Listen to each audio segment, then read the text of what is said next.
So there they are, back against the wall, as they say here in Philadelphia, because that 1500 meter starts right at the bottom of the back straight. So Carrie, look at this leader. You wouldn't expect that. No, I am surprised to see Marco Arub out there, but he said yesterday after that race he wants this win. You know, he's been close at the slams and he's getting more confident and excited every single time he does this longer event.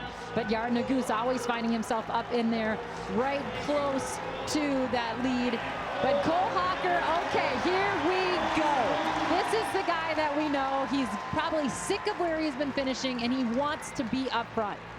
Well, it's interesting, isn't it? I think you're right. Arab thought, you know, if I go at the front, they might not notice. I'll just run slow.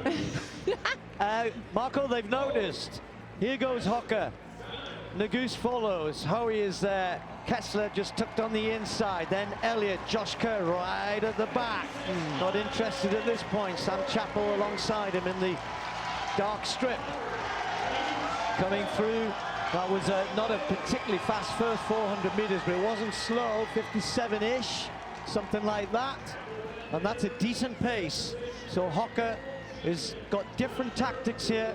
Remember, we saw this kind of with Jess Ho in the women's 1500 meters yesterday. She thought, well, let's change this up. Yep, let's change it up. And you know, I think that he knows that Cole Hocker knows there's guys in this race that can kick, so he has to be able to draw that out just a little bit. Nuguse can kick though, and he is a 1500 meter specialist. Here are our top three from the Olympic Games right here, with Kerr moving up into third there. But Josh Hoey, that is the guy that I think a lot of people have question marks on, in particular in this event. He's so good over 800 meters. He was a superstar in high school.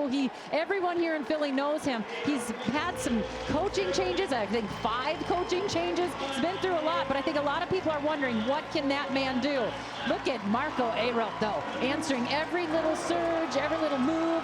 This is what he needs to do to get himself into the front and on the top of the Grand Slam. He went through 800 and 156. That was all down to Cole Hocker, the Olympic champion. Nuguse, his teammate on his shoulder. Rob, the Canadian, this is not his event, but he's looking good at the moment. Josh Kerr made the big move to get involved because he didn't want Hocker or anyone else to jump off the front, and maybe Hoey fancies it. They're coming down this time. It'll be the bell. Everybody's still in with a chance. Hobbs Kessler's just stuck on the inside a little bit. Josh Hoey decides to make it a good long run. Goes past Hocker. Yeah, and Hocker just didn't even really react to that. He didn't pull back, but he just didn't react to that. You would thought he would have looked at him just a little bit.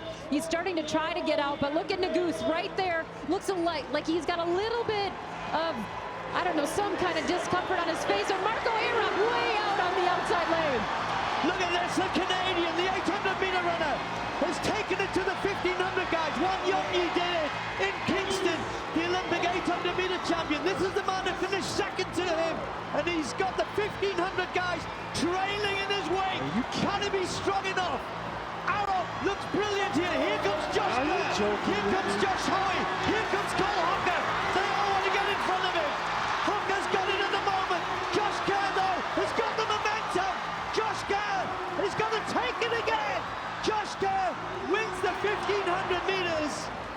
Now, Arab was 5th there.